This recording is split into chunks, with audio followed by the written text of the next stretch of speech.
Donc merci à tous d'être là. Donc je vais présenter un numéro de la revue Rive méditerranéenne qui était consacré à la question émotion et pouvoir, France-Espagne, époque moderne, mais en proposant également des ponts et des ouvertures vers la recherche, vers d'autres manifestations scientifiques et des propositions de collaboration futures. Alors, bon, un premier point que l'on pourra souligner, c'est que l'histoire des émotions est un champ d'étude qui est déjà bien installé dans les pratiques académiques, notamment on note une inflation de ces études sur l'histoire des émotions depuis les années 2000. Et également, on observe que l'histoire des émotions s'est tout particulièrement développée dans le monde anglo-saxon, notamment autour de la maison d'édition Routledge. Mais il n'en reste pas moins que ce champ d'études plonge ses racines dans la révolution historiographique opérée par l'école des Annales, qui a proposé dès les années 1930-1940 une nouvelle histoire, une histoire des sensibilités, une histoire des façons d'être et de sentir ou de ressentir. Ainsi, dès 1941, Lucien Febvre proposait une histoire des sensibilités visant à, je cite, reconstituer la vie affective d'autrefois. Et ce projet a été suivi de multiples travaux, notamment à partir de la fin des années 80 et 90. On pense à l'histoire du visage de Jean-Jacques Courtine, et on pense aussi à La peur et l'Occident de Jean Delumeau de 1990. Par ailleurs, ces bases jetées par l'histoire des Annales ont également rencontré d'autres courants. C'est-à-dire que l'histoire des émotions, la question des émotions n'est pas qu'une question d'historien. C'est aussi une question qui intéresse des anthropologues, des littéraires, des philosophes sur la pensée des passions. Et donc, c'est cette ambition pluridisciplinaire qui nous intéresse ici. Donc, il y a eu, par exemple, des philosophes qui ont évoqué ces sujets-là. Gisèle Mathieu-Castellani a travaillé sur la rhétorique des émotions. Et il y a eu dans les années... Attendez, je vais afficher autrement, parce que je n'y vois rien. Voilà. Il y a eu également, en 2012 et 2013, deux très importants colloques consacrés à ces questions de l'histoire des émotions. L'émotion de l'espace privé à l'espace public, 19e, 20e siècle, en 2012 à Paris, et une histoire intellectuelle des émotions de l'Antiquité à nos jours, organisée à Paris également en mai 2013. L'histoire des émotions a également donné à des programmes de recherche qui ont permis toute une série d'avancées notables. On peut penser à l'ANR Emma, ou dans le monde anglo-saxon, en 2008, la création du Queen Mary Center of History of Emotions, et également le centre de recherche sur l'histoire des émotions de l'Institut Max Planck.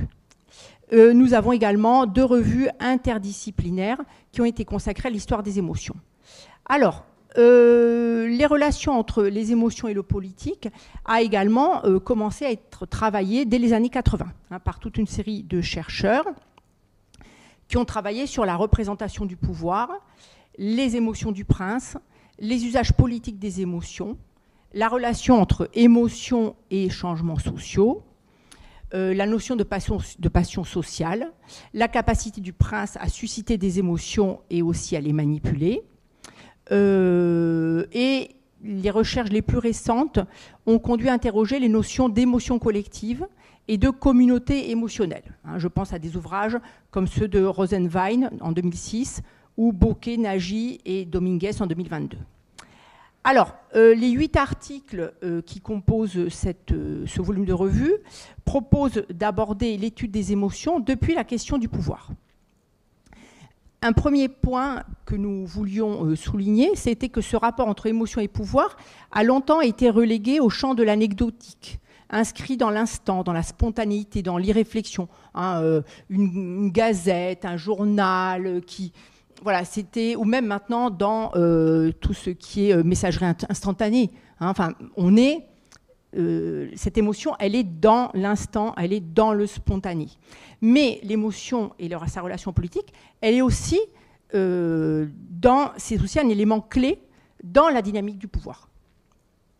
Donc il s'est agi notamment d'analyser la représentation et le rôle des émotions dans les rapports de domination, dans les stratégies de légitimation du pouvoir, mais aussi leur utilisation par des contre-pouvoirs pour contester des hiérarchies et proposer des ordres nouveaux.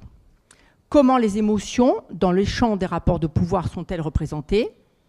Par quel langage? Dans quel but? Pour quels usages politiques et sociaux?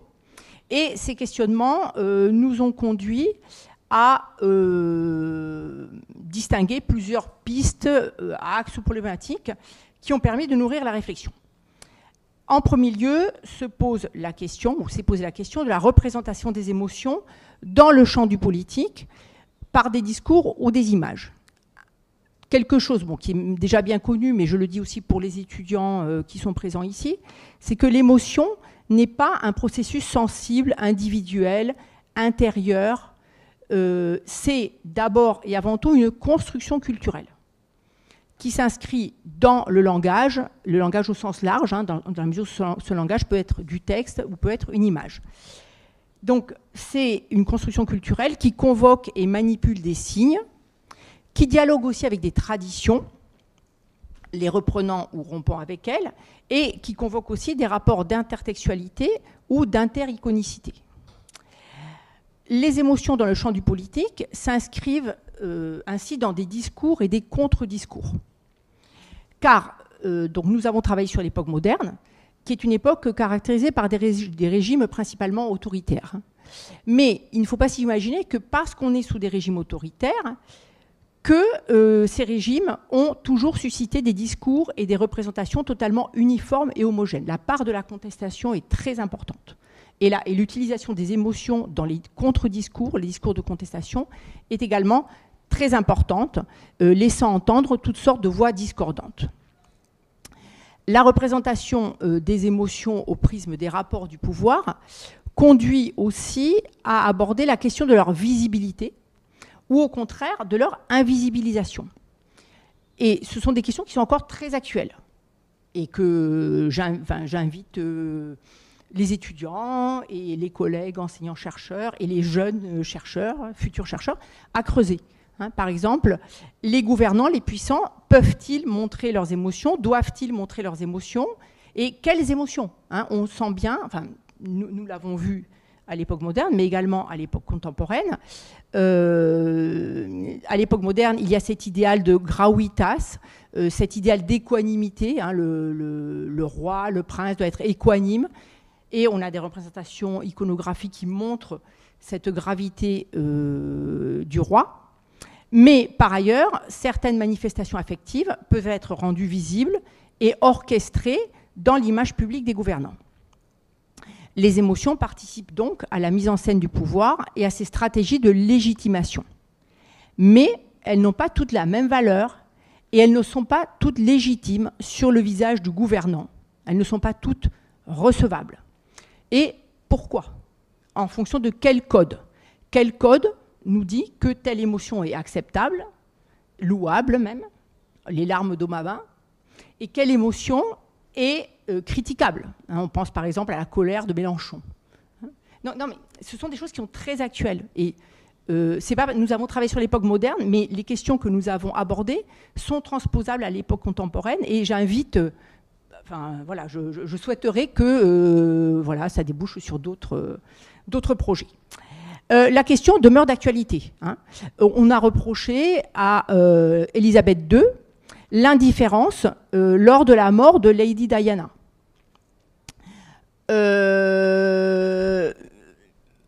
On pense aussi à la campagne présidentielle de 1995, où Balladur a fait l'objet, il y a eu l'image qui a beaucoup desservi de Balladur comme indifférent, alors que Chirac aurait été empathique. On peut penser aussi au fou rire de Bill Clinton et Boris Eltsine lors d'une conférence de presse à New York en 1995. La colère de Chirac lors de sa visite en Israël en 1996, ou les larmes médiatisées de Barack Obama en janvier 2016 lorsqu'il évoque les victimes d'une fusillade. On peut, plus récemment encore, on peut penser à la polémique créée en août 2022 par une vidéo montrant la première ministre finlandaise, Sanna Marin, dansant follement lors d'une fête privée. Et donc, tous ces exemples montrent que l'émotion des gouvernants peut être instrumentalisée, soit en leur faveur, soit en leur défaveur. Et tout cela montre comment l'émotion s'inscrit dans un langage politique et dans un ensemble de valeurs et de représentations où la frontière entre l'acceptable et l'inacceptable, le légitime et l'illégitime est mouvante et sujette à discussion selon les époques et les sensibilités.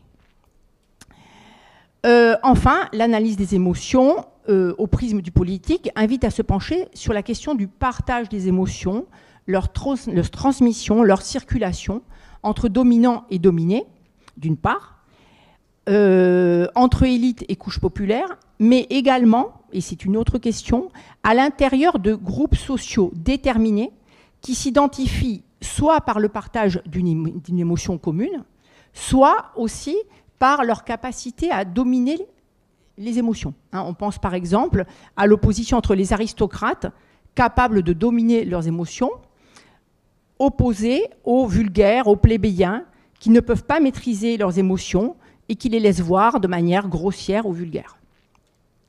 La question du partage des émotions conduit ainsi à la notion d'émotion collective, à la notion de communauté et aux stratégies de construction des identités. Une communauté, donc, et une identité, peut aussi être une communauté sensible, fondée sur le partage d'une émotion ou une certaine relation à une émotion. Bien.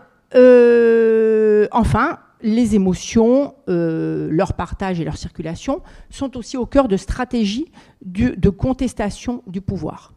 On peut penser notamment à l'élan de colère ou d'indignation qui anime les révoltés, étudié notamment par Nicolas Vidoni. Et cela trouve un écho très actuel, par exemple dans le grand mouvement de contestation qui naît en Espagne le 15 mai 2011 et qui prend le nom de los indignados, les indignés, faisant écho entre autres au titre du livre de Stéphane Hessel, Indignez-vous, publié en 2010 en France et immédiatement traduit dans les principales langues européennes. À ce moment-là, l'émotion, et dans ce cas-là l'indignation, la colère, devient le ciment d'un élan contestataire qui s'exprime dans toute l'Espagne, et l'indignation est le signe, la marque identitaire d'un mouvement politique qui refuse toute récupération. C'est-à-dire qu'il s'indigne contre le système, mais il s'indigne aussi contre la récupération de toute tentative de récupération de ce mouvement.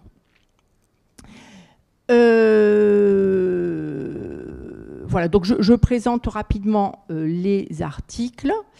Donc le premier article d'Audrey Becker étudie la représentation d'une émotion, la colère, et sa relation au pouvoir dans l'héritage antique, un héritage antique qui est très important, en ce sens qu'il est vraiment le substrat qui a nourri toute la pensée politique à l'époque moderne.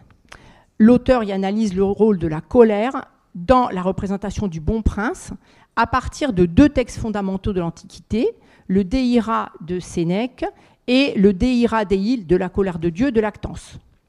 L'analyse montre des perceptions différentes de la colère chez les deux auteurs, révélant l'ambiguïté et la complexité des représentations rattachées à la colère pendant la période antique. Pour Sénèque, qui s'inscrit dans la tradition stoïcienne, toute colère est répréhensible chez le prince. Elle montre son incapacité à se maîtriser, à maîtriser ses passions, et elle montre en lui un potentiel tyran. Le tyran, c'est celui qui ne sait pas dominer ses émotions. En revanche, Lactance va proposer une autre vision. Il va proposer l'idée d'une colère juste, la justa ira, qui est légitime et qui est même nécessaire à l'exercice du pouvoir. Les contributions de Julien Lemauff et Renaud Malavial analysent le rôle des émotions dans la pensée politique, dans les textes qui théorisent l'exercice du pouvoir. Les émotions sont-elles autorisées au prince? Comment les articuler à la conduite des affaires de l'État? Quel peut être leur rôle dans l'éducation du futur roi?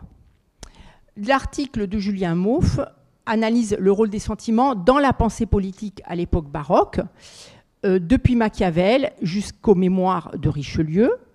Et l'article de Renaud Malavial, qui est consacré à un traité du jésuite Juan de Mariana, met en évidence le rôle des arts et de l'émotion artistique dans l'éducation du prince, tout en circonscrivant aussi l'expansion de ses émotions.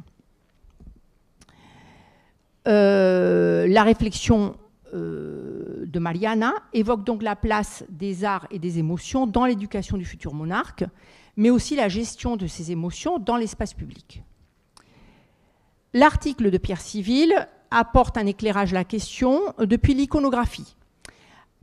Il analyse comment l'iconographie de l'époque moderne, en Espagne, met en scène des princes et monarques qui maîtrisent leurs émotions. C'est une sorte de masque. Tous les gouvernants ont une sorte de masque d'impassibilité, d'équanimité dans la mise en scène du pouvoir. Avec cette idée sous-jacente que celui qui est capable de dominer ses émotions, celui qui est capable de se gouverner, est capable de gouverner un pays. Donc on ne peut pas gouverner un pays si on n'est pas capable de se gouverner soi-même.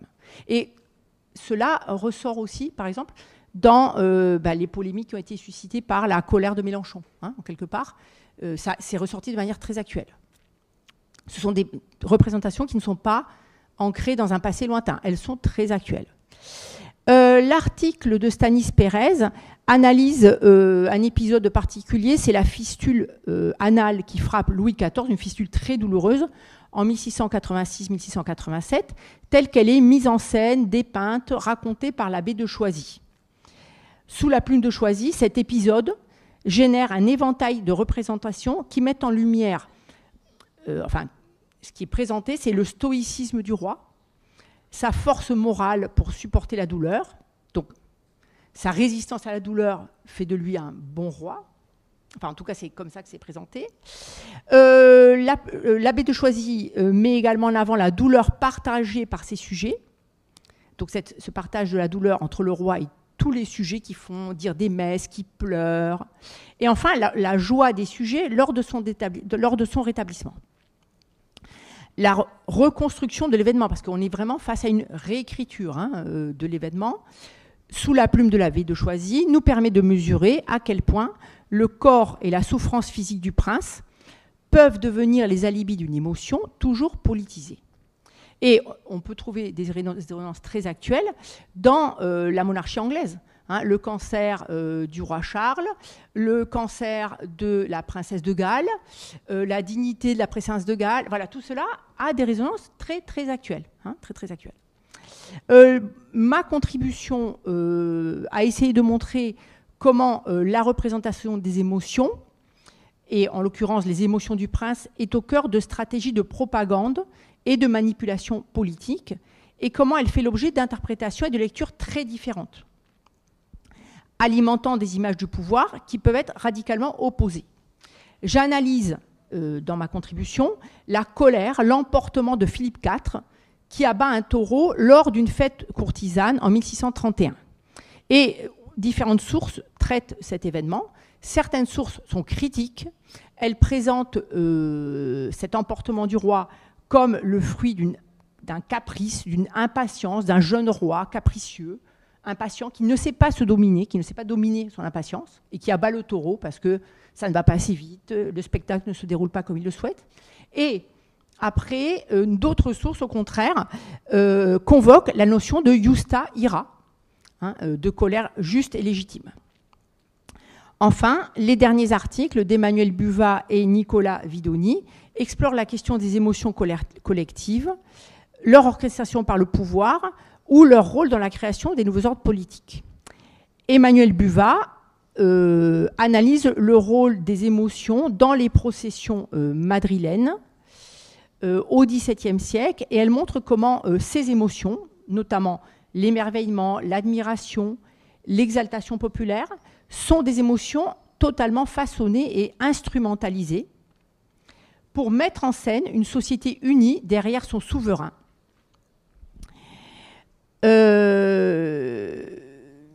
Donc on est vraiment dans une mise en scène et une instrumentalisation des émotions populaires par les différentes couches du pouvoir, aussi bien royal que municipal ou le clergé.